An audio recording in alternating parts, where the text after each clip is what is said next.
bí Ọlọ́run bá fún ẹ lórí ọ̀fẹ́ láti bá fídíò yìí pàdé, mo gbàdúrà fún ẹ, ayé tó wà yìí lórúkọ Jésù kò ní korò, kò ní kan fún ẹ. Farabalẹ̀ gbọ́ ohun tí mo fẹ́ ṣàlàyé fún ẹ. Apostle Prophet Oyetola Ọmọládéwúrà ló ń sọ̀rọ̀ yìí. Bí Olúwa ti ń bẹ tí ẹ̀mí rẹ̀ ń bẹ, ayé rẹ̀ ò ní korò. Omi rè, oyin rè, oyin poríṣiríṣi, bẹ́ẹ̀ lómi náà poríṣiríṣi. Ṣùgbọ́n tó bá wo ọwọ́ mi, pot water rè, oyin gidi lélẹ̀. Ṣùgbọ́n ṣe mí láàánú pé ọ̀pọ̀lọpọ̀ ò lè dá a mọ̀. Ohun tí mo gbìyànjú àti sọ rèé, bó bá tiẹ̀ wá gba wòlíì kankan gbọ́, tó gbẹ́ni kankan gbọ́ níbi tí ayé dé dúró báyìí, ó yẹ kó lè gbára rẹ gbọ́. Àwọn ogun kan ń bẹ tó jẹ́ wípé fúnra ènìyàn, àárín ènìyàn lèèyàn máa fi ja ogun náà.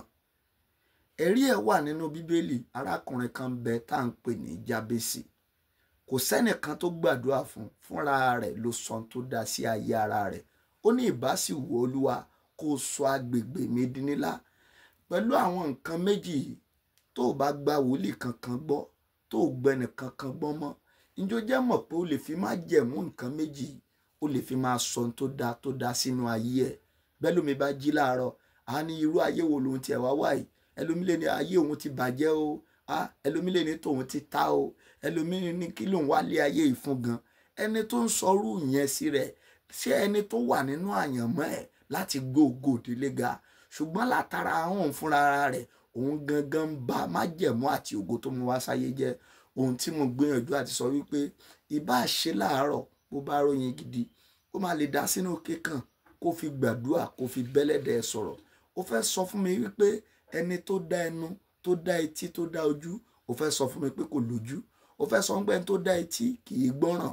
Ohun tí mò ń sọ ni wípé sọ tó dá sí ayé ara rẹ, omi rè, má kọ̀ bomi ẹ̀gbin. Àwọn omi kan wà tí wọ́n gan mọ̀ pé o ò lè mu, tó ẹ́ pé kò lè fi wọ ẹni. Irú omi yẹn ó fẹ́ fi gbàdúrà, ó fẹ́ fi bẹ́lẹ́dà ẹ sọ̀rọ̀, o ò lè rí ìsọ̀tì ẹ̀.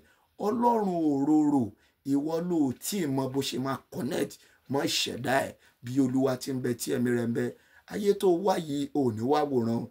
Torí àwọn kan wọ́n wá wòran láyé ni, àwọn kan wá rọ ẹjọ́ ẹlẹ́jọ́ láyé ni, àwọn kan wá sọ ìran oníran láyé ni. Ṣùgbọ́n bí Olúwa ti ń bẹ tí ẹ̀mí rẹ̀ ń bẹ, bó bá rà mí ṣe ni o, tó dẹ̀ gbà mí gbọ́, ìran rere rẹ̀ máa wá sí ìmúṣẹ lórúkọ Jésù. Ṣùgbọ́n bí wọ́n bá wá gbà mí gbọ́, tó fẹ́ kájọ gbàdúrà papọ̀, nítorí ìgbà míì àjèjì ọwọ́ kan gbẹ́rù dórí. Bíbélì sọ pé ká má ṣe kọ ìpéjọpọ̀ ara wa sílẹ̀.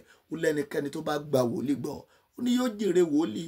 Ó ní ibikíbi tí ò bá sí wòlíì, àwọn ìran yẹn máa ń parun ni.